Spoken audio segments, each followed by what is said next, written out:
Okay, so here a few months ago we did a roundtable discussion thing with some people and talked about all kinds of horse stuff, and that got videoed and it's going on the Patreon deal. But one of the questions as I walked by and the boss was editing, one of the things that came up was about snaffle bits, and I thought I'd talk about that with you guys. I think this has been said over and over and over again, and I'm pretty sure even I've talked about it, but might be fresh for some people's ears. There's this idea, especially in the English and the dressage community, that a single jointed snaffle bit, when you engage it, it goes like this and it pokes the horse in the roof of the mouth. And that's why a lot of them want to use what's called a French snaffle or a dog bone snaffle or a double jointed snaffle, because there'd be a joint here, and so when you engage the snaffle bit, it doesn't do this. Okay, here's the thing, and I'll explain why they actually like the dog bone better. I'll explain that in a second, but here's the thing with the single jointed snaffle bit, it cannot go like that and hit the roof of their mouth, just because of the angles.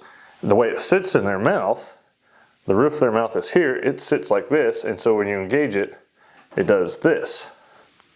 It doesn't do this because it would have to rotate all the way in their mouth. And so if you want to get super technical, in theory, you could rig up a running martingale in such a way that that you could get it to touch the roof of their mouth, but you would have to you couldn't accidentally do it. Like the probability of you accidentally rigging it up like that, you would have to really plan out exactly how you were rigging that up so you did get palate pressure, and I don't know why you would do that. But just a regular snaffle bit, even with most martingales, it's just not possible. Just the angles are wrong. There's also some argument that, no, in the dressage world you actually do, because so many of those horses are in Ralkirk now, and blah, blah, blah, blah, and Ralkirk's just this horrible, horrible thing that everybody hates so bad. I'm not really that into it either, because it's not a healthy way for the horse to move, but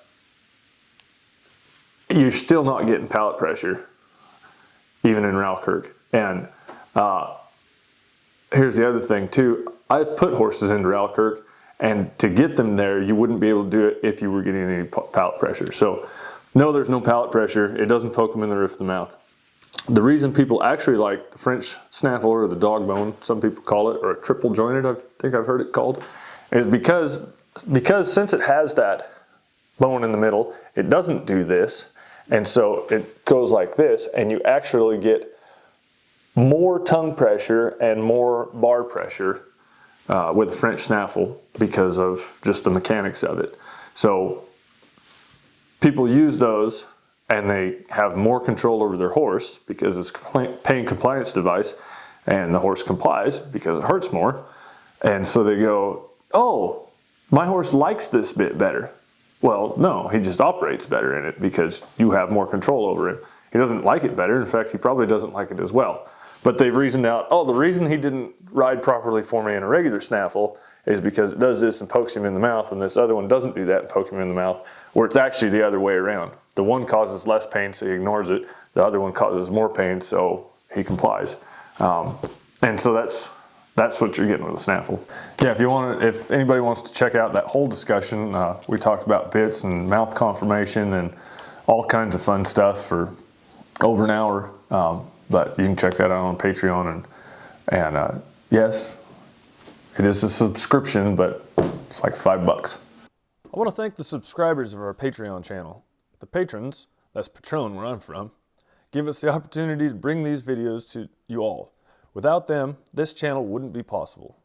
Join us over on Patreon for more in-depth lessons and step-by-step instruction on everything from gear to theory, riding everything from colts to bridle horses, the circus pole, and husbandry.